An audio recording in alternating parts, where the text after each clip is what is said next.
H スタッフ数学教室第1861夜の予告でございます。可視学レクチャー第143回目、微分法42回目、セクション3、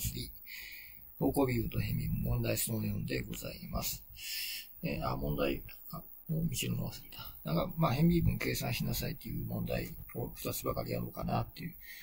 思っております。1つ目は、計算するだけなんですけども、